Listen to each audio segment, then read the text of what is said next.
Pues les damos la bienvenida a todos. Bueno, este grupo de estudio es acerca de los temas de introducción a Linux y Bash. Y bueno, va a ser desde hoy, 9 de enero, hasta el 27 de marzo. Entonces, este es nuestro calendario del grupo de estudio, que bueno, lo presentamos en varias de nuestras publicaciones y aquí lo pueden revisar. Después les vamos a compartir estas presentaciones y lo pueden revisar en detalle. Entonces, nuestro libro de referencia, como les enviamos en el email y en el canal de Discord, es este libro que es de Unix Workbench, que es una introducción a Linux y programación en Bash. Y pues bueno, en este calendario es algo más específico con las páginas que se debe leer de este libro por cada una de las fechas. Entonces, esto igual lo van a poder revisar en detalle cuando les compartamos las presentaciones. Y pues bueno, entonces la dinámica que vamos a manejar en este grupo de estudio, como pusimos en la descripción del grupo, es básicamente que es un aprendizaje colaborativo. Entonces, la idea es que todos aprendamos en base a la ayuda de todos. Entonces, aquí puede haber que hayan personas que ya tengan más experiencia en estos temas, pero puede que hayan otras personas. Entonces, aquí la colaboración es súper importante. Entonces, nosotros igual somos todavía estudiantes y no es que lo sabemos todo. Nosotros hemos hecho ciertas guías para poder hacer el estudio de forma adecuada, pero la idea es que todos colaboremos para tener un mejor conocimiento. Entonces, vamos a emitir un certificado al final y para recibir el certificado se debe cumplir con un 70% de asistencias, que es básicamente 8 sesiones, un 70% de pruebas cortas del tema, que van a ser pruebas sencillas que vamos a enviarles después de cada sesión y que van a tener un tiempo de una semana hasta la próxima sesión para poder completar. Y el otro requisito son un 70% de deberes, que van a ser ejercicios sencillos para reforzar un poco los conocimientos que vayamos observando. Entonces, bueno, explicado esto, la dinámica y todo esto, ahora vamos a continuar con una introducción a lo que es Linux y después les vamos a enseñar un poco cómo instalar este sistema operativo para las personas que no le tengan todavía.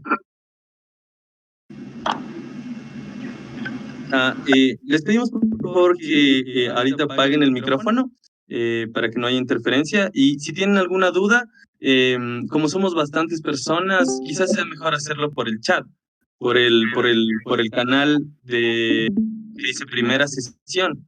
Si tienen alguna duda y al final la revisamos, porque si no quizás va a ser un poco como que se va a interrumpir un poco y se pierde el hilo, entonces quizás sea mejor manejarla así. Bueno, entonces para empezar, primero, ¿qué es Unix? Entonces, Unix es un sistema operativo creado por Ken Thompson y Dennis Ritchie de la empresa Bell Laboratories en 1969. Entonces, la ventaja de este sistema operativo en un inicio fue que este sistema era multitarea y multiusuario.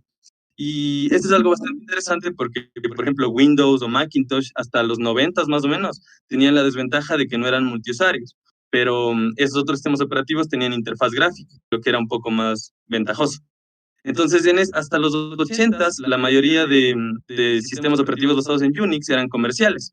Entonces, solamente lo podían usar empresas y universidades. Entonces, eso con respecto un poco a la historia. Y hay muchos ejemplos de esto que no, son poco conocidos. Por ejemplo, Macintosh es también un sistema basado en Unix, GNU Linux, del que vamos a hablar también. Entonces, GNU Linux nace a partir de la idea de crear un sistema operativo basado en Unix, pero que sea de libre distribución y que se tenga total acceso al código fuente. Entonces, es chistoso porque las iniciativas de GNU significa GNU is not Unix, que es justamente un reclamo a eso, de que en ese tiempo todos eran comerciales. Entonces, este fue la iniciativa que lideró Richard Stallman, que es una persona que no se le conoce mucho, pero es quien lideró al inicio de la iniciativa. Y bueno, después, en 1991, Linus Torvalds creó su propio kernel. Entonces, un kernel es básicamente la parte del sistema operativo que permite la comunicación con los componentes del hardware. Entonces, el kernel es como la parte central del sistema operativo, podríamos decirlo de esa forma. Entonces, el kernel también fue distribuido de forma libre y gratuita. Entonces, en 1991, los dos proyectos, tanto GNU como Linux, se unieron y se formó el proyecto GNU Linux, que es propiamente cómo se debe nombrar a este proyecto. La mayoría le conocemos solo como Linux, pero históricamente se debería conocer así como GNU Linux, porque nació de los dos proyectos. Ajá, y entonces, bueno, aquí está un meme que representa este hecho, la Linus Torvalds, Linux y el GNU Project. Y bueno, entonces, respecto a la filosofía de GNU Linux, básicamente se sabe que los usuarios son libres de ejecutar, copiar, distribuir, estudiar, cambiar y mejorar el software. Entonces, todas estas son las libertades de este sistema operativo que se conoce. Entonces, el software libre se refiere a estas libertades, no se refiere al precio, y esto es algo importante que muchas veces se confunde. El software libre no necesariamente es gratuito, y eso es algo que se debe considerar. El software libre implica que es un programa que cumple con todas estas libertades, más no que es gratis, pero lo que usualmente ocurre es que los softwares comerciales no tienen alguna de estas características y por tanto usualmente es gratis. Y bueno, actualmente hay algunos debates entre diferentes personas sobre diferentes tipos de filosofía como el open source o el free software, que son sutilezas, pero la base son estas libertades en las que se basa todo. Entonces, dentro de GNU Linux existen muchos tipos, a los que se llama distribuciones. Entonces, todas estas distribuciones de GNU Linux tienen en común el kernel de Linux, que como vimos fue el que desarrolló Linus Torvalds, que es esta parte central de cualquier sistema operativo. Tiene también en común el software por defecto de GNU y otras herramientas como editores de texto, entre otros. Y la diferencia entre las varias distribuciones son los softwares de instalación, aplicaciones de oficina, exploradores web y otras cosas. Entonces aquí están ejemplos de las más conocidas como Ubuntu, Fedora, Linux Mint, OpenSUSE, Red Hat y Debian y otros. Entonces aquí está un árbol de las principales distribuciones de GNU Linux, que son bastantísimas. Entonces hay miles de distribuciones dependiendo de los requerimientos de los diferentes usuarios. Y eso es algo interesante. Es como que si nosotros quisiéramos, podríamos hacer un grupo de estudio y crear un sistema, una distribución de Linux para ciertas cosas. Ujú. Entonces, bueno, en este grupo de estudio vamos a utilizar la distribución de Ubuntu, porque es una de las distribuciones más populares, por lo que hay mucha documentación. Esta distribución está basada en Debian y fue desarrollada por la empresa Canonical. Esta distribución es fácil de instalar y tiene una interfaz de usuario amigable.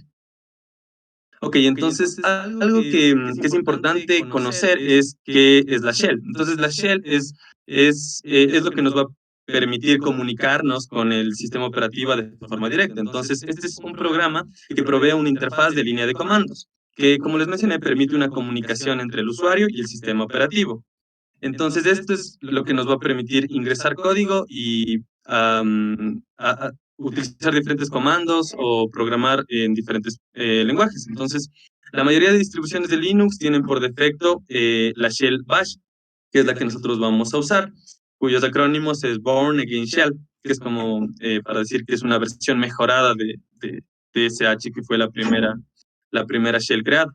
Entonces hay otros tipos de shell como SH, CSH, ZSH, que es la que creo que usa la versión actual de Macintosh, entre otras. Entonces, eso es básicamente el concepto de lo que es la shell. Es un programa que nos provee una interfaz de línea de comandos que nos permite comunicar como usuarios con el sistema operativo de forma directa. Entonces, aquí hay una frase que es interesante, que dice que la Graphical User Interfaces make easy task easy, while command line interfaces make difficult task possible, lo que se aplica en muchos contextos. Y otro concepto importante es lo que es un emulador de terminal. Entonces, un emulador de terminal es un programa que permite interactuar con la shell. Entonces, de forma general, esto se le llama terminal. Entonces, es siempre este programa que sale acá, que es la terminal. Entonces, Muchas veces yo también me confundía y recién me enteré de esto, que esto no es directamente la shell, sino este es un emulador de terminal, que es como que una aplicación que te permite tener acceso a la shell. Y con la shell ya puedes directamente comunicarte con el sistema operativo, tú como usuario.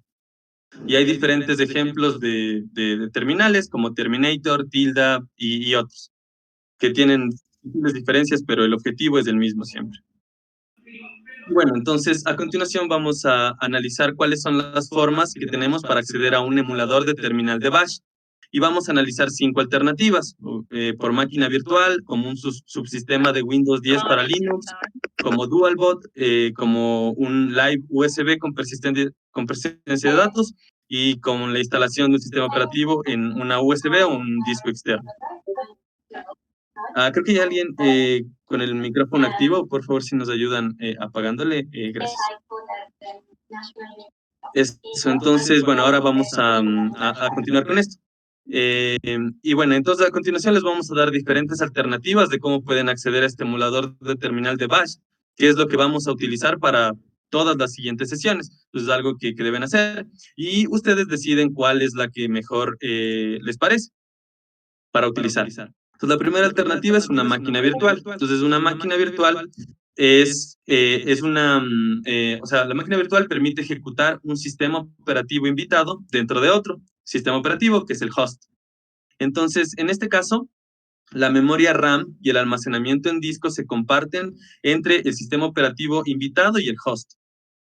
Entonces, el sistema operativo se instala en una partición virtual del disco duro. En este caso, el sistema operativo invitado no se instala en el disco duro físico de la computadora, sino en una partición virtual. Y esto es importante porque tiene ciertas limitaciones. Entonces, la máquina virtual funciona bien para ejecutar programas y comandos sencillos, pero tiene limitaciones por el consumo de recursos del sistema operativo, memoria RAM y otros. Además, la transferencia de archivos puede ser complicada. Entonces, existen varios programas para crear máquinas virtuales, como Hyper-V, VirtualBox Parallels, entre otros. Pero en este caso les vamos a enseñar cómo instalar Ubuntu con VirtualBox.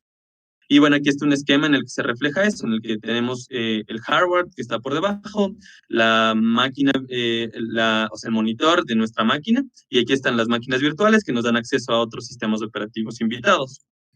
Y entonces aquí, bueno, les presentamos los pasos de cómo deberían proceder si quieren instalarse una máquina virtual en su computadora. Esto funciona para tanto Windows como Macintosh. Pueden descargarse en cualquiera, y para Linux también. Pueden descargarse una máquina virtual y tener un sistema operativo. Entonces, bueno, primero se descargan el programa, se descargan el paquete extendido y después se descargan una imagen ISO del sistema operativo. Entonces, aquí es importante entender que es una imagen ISO. Una imagen ISO es un tipo de archivo que básicamente es como que compila varias carpetas y diferentes archivos en uno solo. Y usualmente varios programas y sistemas operativos como tal se suelen presentar en este tipo de archivos. Esto antes eran los típicos CDs que te venían cuando comprabas Windows, por ejemplo, para instalarte Windows. Ese era el ISO. Pero actualmente estas imágenes ISO se las puede descargar de internet y se puede hacer que una USB contenga esta imagen ISO. Entonces, bueno, el punto es que hay que descargar esta imagen ISO del sistema operativo deseado, en este caso Ubuntu 20.04. Y bueno, aquí en esta página hay otras imágenes de otros sistemas operativos si están interesados. Y después hay que hacer o sea, especificar ciertas especificaciones que se le quiere dar a la máquina virtual. Y aquí les ponemos un video en el que hay una explicación en detalle de todo este proceso.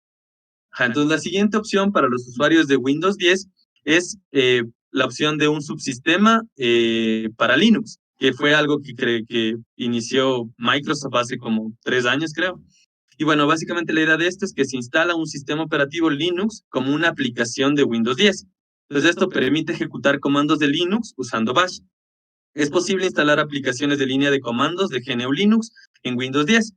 Y entonces con esto se puede acceder, esto es interesante porque con esto se puede acceder y manejar el sistema de archivos y las unidades de almacenamiento de Windows 10 desde el emulador de terminal de este subsistema de Windows. O sea, puedes acceder a tus carpetas de Windows desde este emulador. Y una de las cosas es que no se puede trabajar con aplicaciones de interfaz gráfica, obviamente porque solo tienes el emulador de terminal. Y bueno, entonces algo importante de considerar aquí es que hay dos versiones de este subsistema.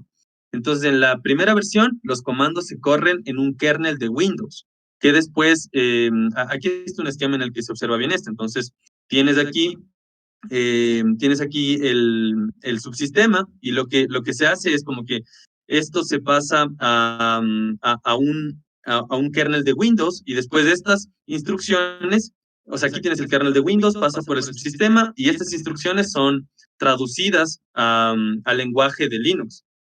Pero fue ineficiente y entonces por eso crearon la otra versión, la 2, en la que se tiene un kernel de Linux virtualizado, que es diferente a lo que se tiene acá. Entonces acá tienes un kernel de Linux virtualizado que fue desarrollado por Microsoft, lo que te permite correr programas de Linux como tal, sin la restricción de esta traducción que se debería hacer para la primera versión. Y bueno, aquí, como les mencionaba, la 1 tiene diferentes limitaciones, por eso es más recomendable la 2. Y bueno, aquí les ponemos un artículo si quieren saber más acerca de las diferencias. Y bueno, aquí les presentamos los pasos de instalación, que bueno, no me voy a detener en esto porque es un poco largo, pero para las personas que quieran optar por esta alternativa, aquí les dejamos especificado todos los pasos y una página de referencia de Microsoft para los que quieran instalar esta versión.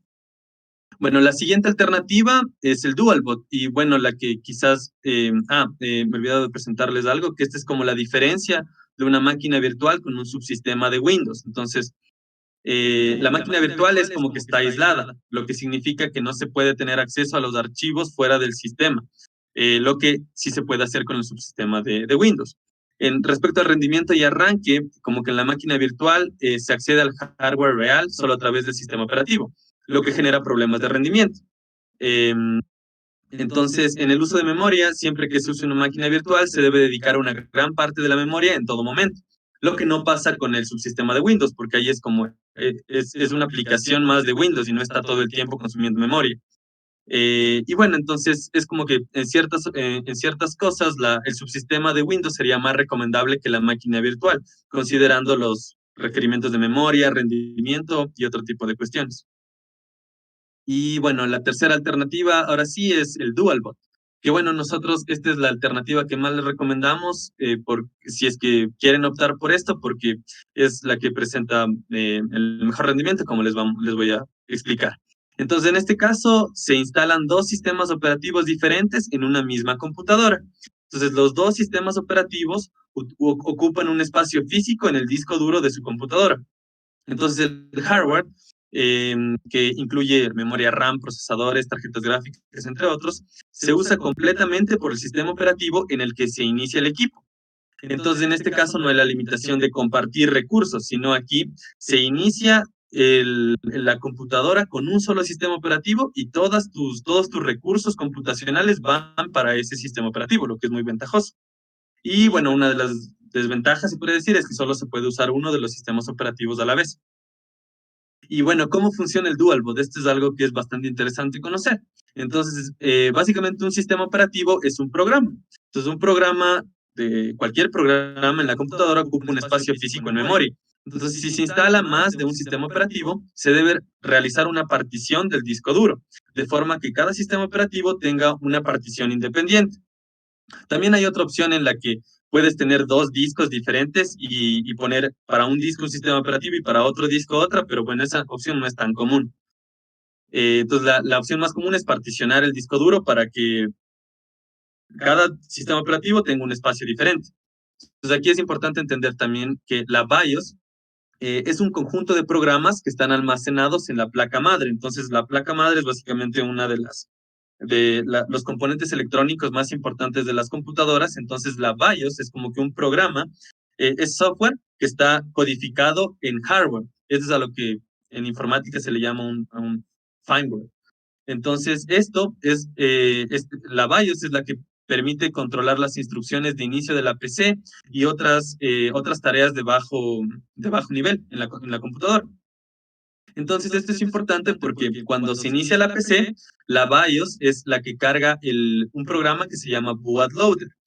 desde el disco duro, y esto permite que se muestren cuáles son los sistemas operativos que se tienen instalados. Entonces, o sea, si ustedes quizás ya tienen un poco más de experiencia o no, lo que pasa cuando particionan el disco y ya instalan su sistema operativo es que la BIOS se prende la compu, la BIOS carga el bootloader y el bootloader le muestra cuáles son los sistemas operativos que tienen en su máquina y ustedes pueden iniciar de cualquiera de ellos. Entonces, en cada sistema operativo hay diferentes aplicaciones de este bootloader y aquí les mostramos algunos. Entonces, la que se usa en Linux es el group. Ajá. Entonces, bueno, aquí les mostramos cuáles son los pasos para instalar, para la instalación de Windows y Ubuntu en modalidad dual boot. Entonces, bueno, en esto quizás también para las personas que quieran realizar esto, bueno, aquí les presentamos todos los pasos en detalle. Eh, pues primero, como les mencionaba, se debe respaldar su información, que es algo importante. Después se debe realizar la partición del disco duro y aquí les presentamos algunos programas con lo que se puede hacer. Y se recomienda un tamaño de al menos 100 gigas para Ubuntu. Bueno, se descarga la imagen ISO, al igual que con la máquina virtual. Se realiza una USB de arranque en Windows, lo que permite realizar, con este programa se puede hacer esto. Y después lo que se hace es como que se reinicia la USB y se accede a la parte del boot menú con F2, F12 u otra tecla dependiendo de su computadora. Y ahí lo que se hace es que se inicia el sistema operativo desde desde el USB de arranque, que es básicamente un USB que tiene contenido las instrucciones para instalar el sistema operativo, en este caso Ubuntu. Entonces se realiza eso y después se siguen los pasos normales para instalar Ubuntu. Entonces, esta es una parte importante. Cuando ya estén instalando, uno de los pasos finales es la parte de cómo quieren realizar su partición para el sistema operativo Ubuntu. Entonces, una cosa que es importante entender es que las particiones de tipo NTFS son propias de Windows. Entonces, si es que tienen esta dual boot y no quieren dañarle su sistema operativo Windows, tienen que, o sea, nunca deben tocar estas particiones de NTFS, deben dejarles ahí. Y las particiones root, home y swap son las que se recomienda usualmente en muchos tutoriales. Se recomienda realizar 3 particiones para Ubuntu, una para el root, otra para el home y otra para el swap. El root y el home tienen la extensión X4. Entonces estos son básicamente, tienen que ver con los sistemas de archivos de Ubuntu. Entonces se recomienda tener estas 3 particiones. Pero esto puede variar, porque en otros tutoriales o con conocimientos más avanzados se puede hacer más particiones, pero estas son como las básicas. El swap es algo importante y es interesante porque el swap básicamente es la memoria que utiliza la computadora cuando se le acaba la memoria RAM. Entonces, el swap es memoria en disco que la computadora usa cuando se acaba la memoria RAM.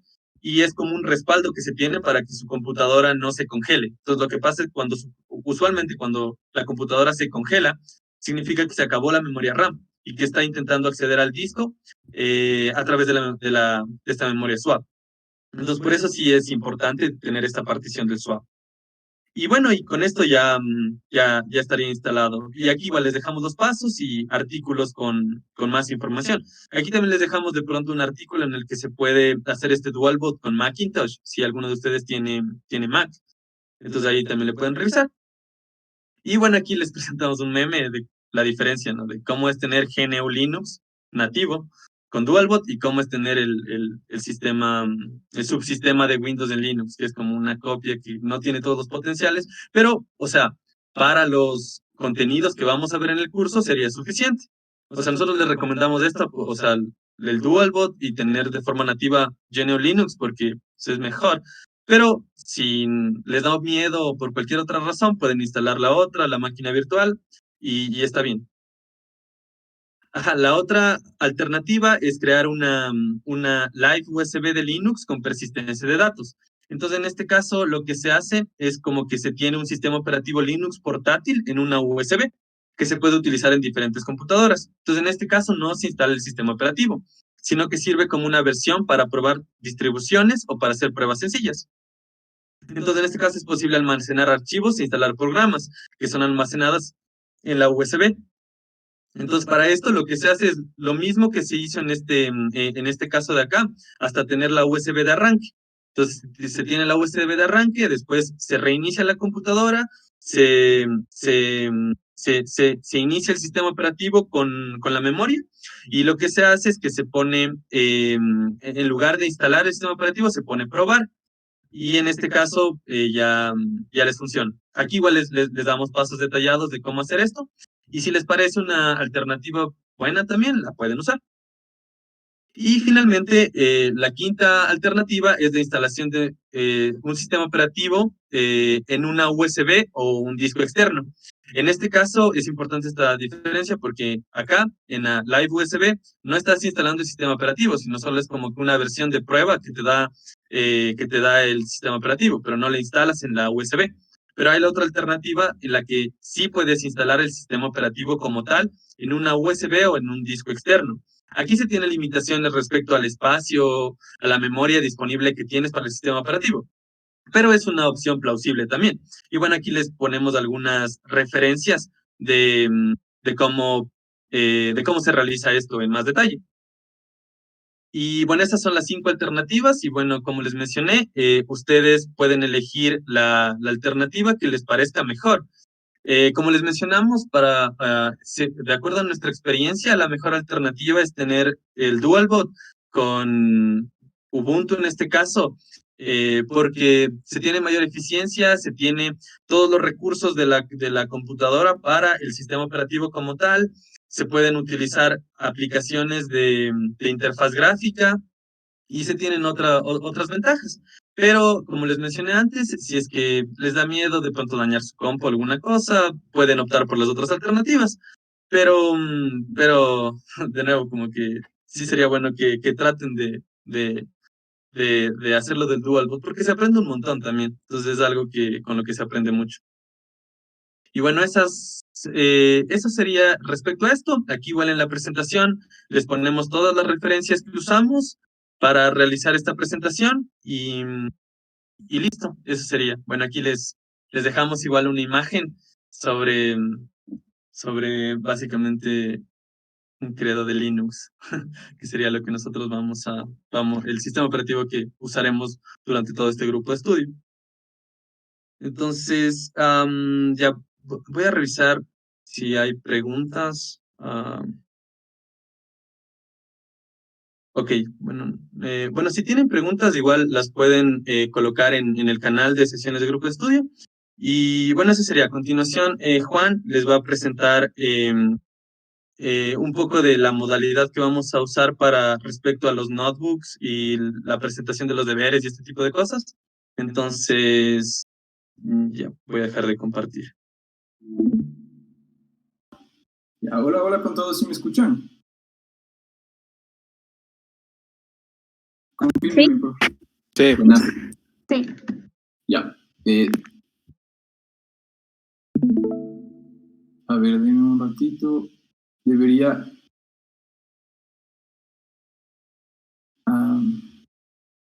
¿Se ve quizá mi pantalla? Sí, ajá, ahí está. Ya, dame un ratito que yo no la veo. Ok. Ya, aquí está. Buenas.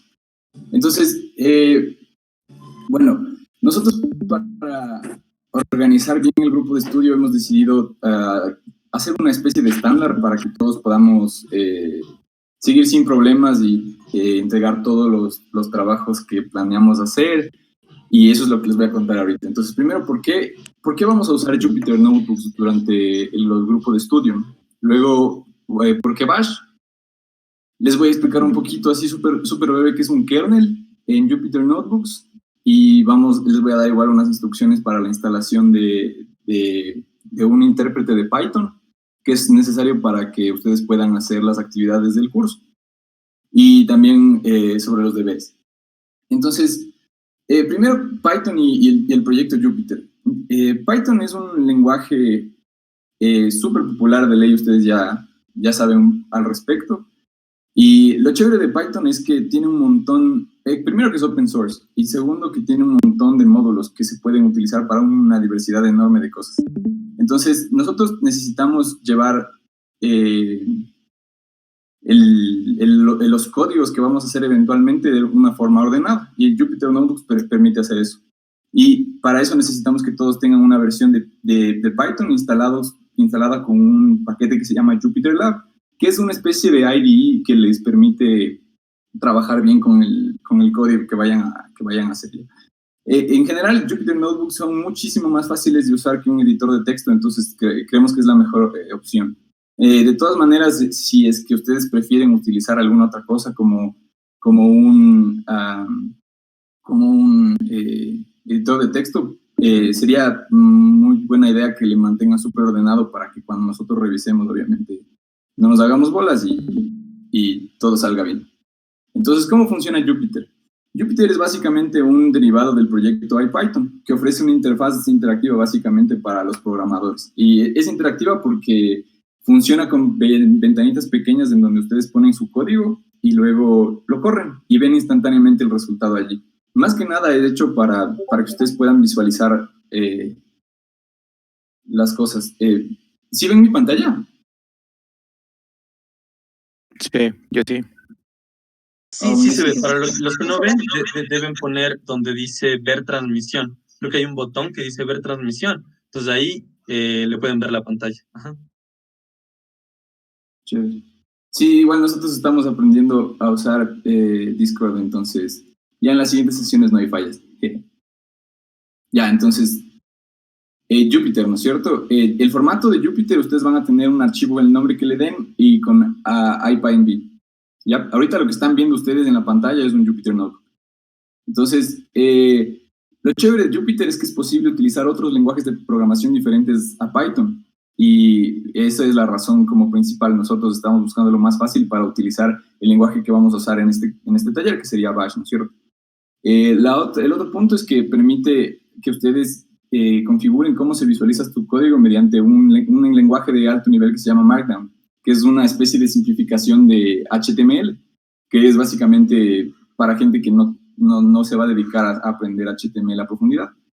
Y ahora les muestro una demostración. Primero, este es un screenshot que sale en la página web de Jupyter, que lo pueden ustedes ver. Como pueden ver aquí es una especie de código interactivo en donde ustedes pueden ver ahí hay una gráfica súper bonita. Ese tipo de cosas se pueden hacer. Entonces, por ejemplo, aquí les tengo un pedazo de código que está hecho en Python, que produce una gráfica utilizando unas estructuras de datos ahí chiquitas y unos loops. Que ustedes luego se pueden descargar y le pueden correr en su computadora una vez que tengan instalado JupyterLab en su compu.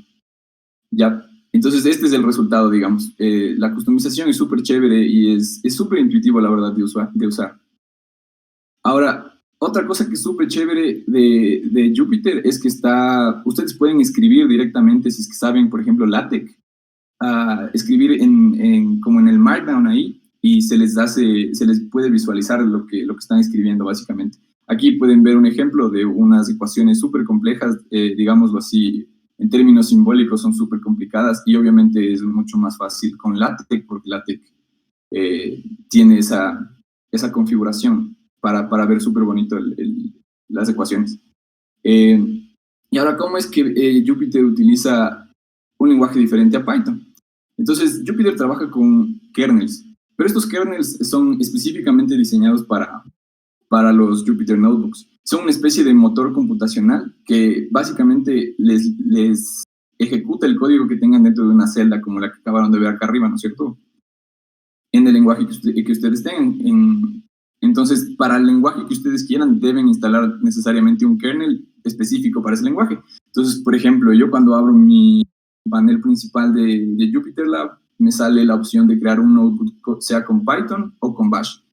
Y así es como a ustedes les debe resultar en el futuro. Igual si es que en el futuro quieren probar otro lenguaje, hay un montón de posibilidades, por ejemplo, R, C++ o Julia, que es un nuevo lenguaje igual de matemática. Y eso, luego, ¿por qué Bash? ¿No es cierto? Bash es un lenguaje de scripting que ya le explicó un poquito el Sebas, ¿no es cierto? Que se comunica con la shell y bueno, históricamente ha ayudado a que nos llevemos mejor con la bioinformática, sobre todo porque hay un montón de datos que procesar. Entonces, cuando ustedes tienen un lenguaje de scripting que les ayude a procesar los datos, todo se vuelve mucho más fácil y dejan de cliquear, básicamente, si ustedes saben usar bien el lenguaje de scripting. Ahora, ¿dónde encontramos las instrucciones para instalar Python en nuestras computadoras? Aquí yo les dejo un código QR que si es que pueden, tómenle un screenshot y yo les mando igual, nosotros les mandamos igual por correo los links. Lo que vamos a hacer es, bueno, me imagino que hay gente que probablemente ya tiene experiencia con Python, entonces ustedes pueden instalarse un intérprete de Python de varias maneras.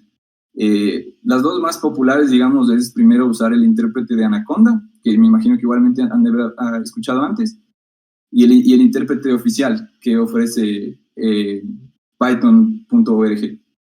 Entonces, nosotros escogemos el intérprete de Anaconda porque es el que está más fácil, es la instalación más fácil, porque si ustedes ya tienen un poquito de experiencia con Python, manejar ambientes es un poquito complicado y necesita que ustedes estén acostumbrados a usar línea de comando.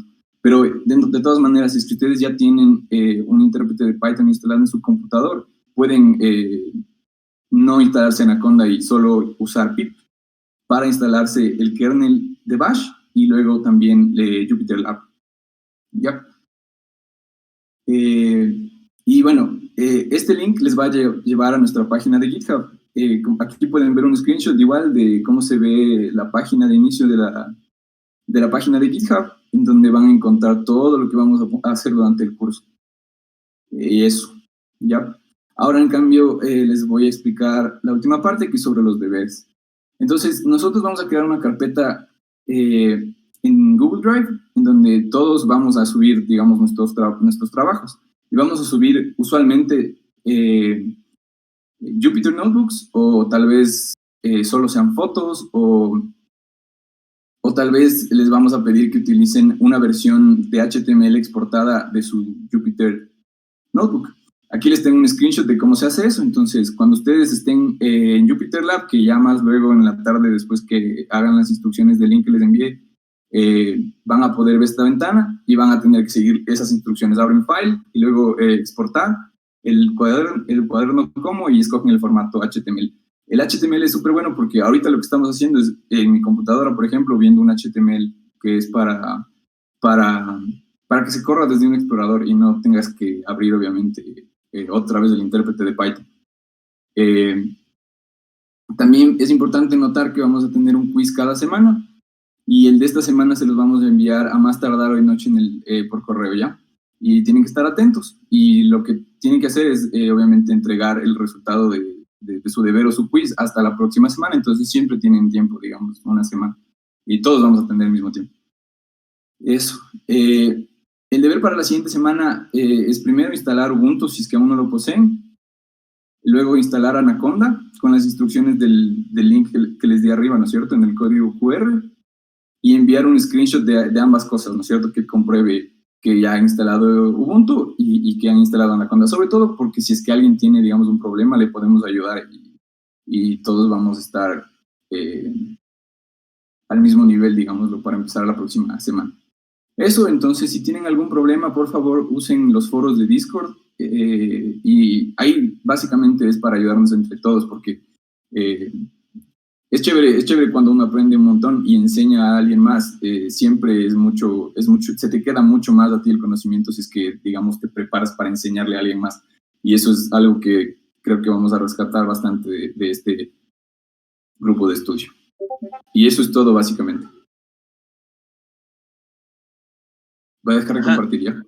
Ya, sí. De pronto, igual les vamos a enviar, si es que no alcanzaron a tomar una foto al código QR o alguna cosa, les vamos a compartir el link de nuestro repositorio de GitHub. Ahorita estoy compartiendo pantalla de eso. Entonces, bueno, aquí está. ¿Sí le pueden ver ahorita en mi pantalla?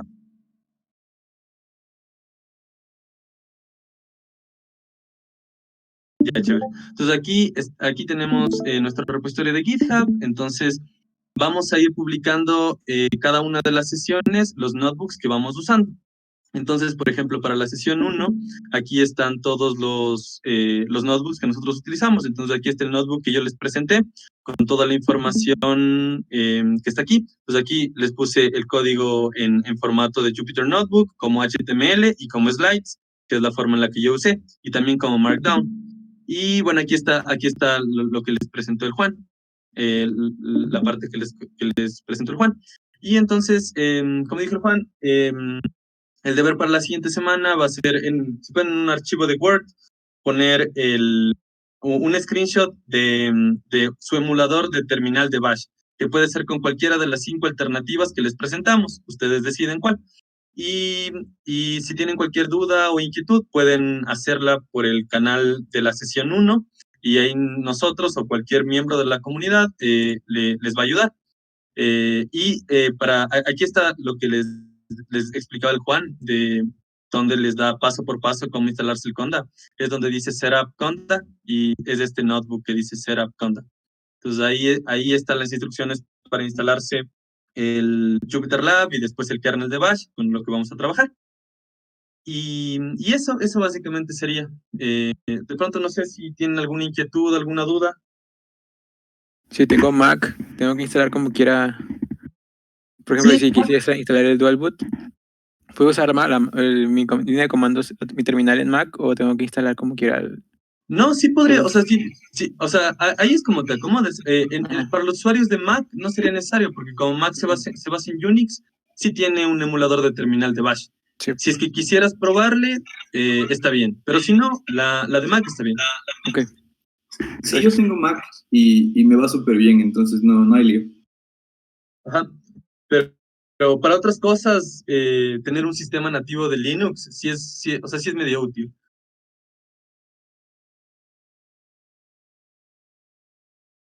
Ajá, eso. ¿De pronto tienen alguna otra duda?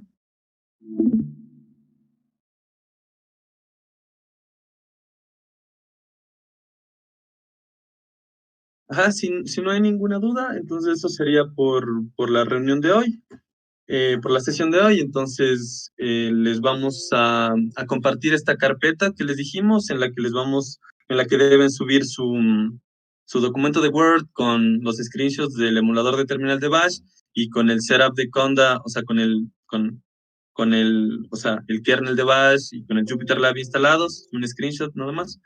Y para que sea más fácil como revisarles, porfa, en los documentos pónganles con su nombre, o sea, su nombre y su apellido, y de ver uno. Y así va a ser más fácil. Y también el quiz, como dijo el Juan, ya les enviamos, que va a ser algo sencillo, sobre básicamente, en este caso va a ser teórico, ¿no? Sobre los temas que vimos hoy. Y eso, muchas gracias a todos por su asistencia, por estar aquí. Y eso, nos vemos la siguiente semana. Y como les mencionamos, si tienen cualquier duda, nos avisan por los canales, nos pueden escribir sin problemas.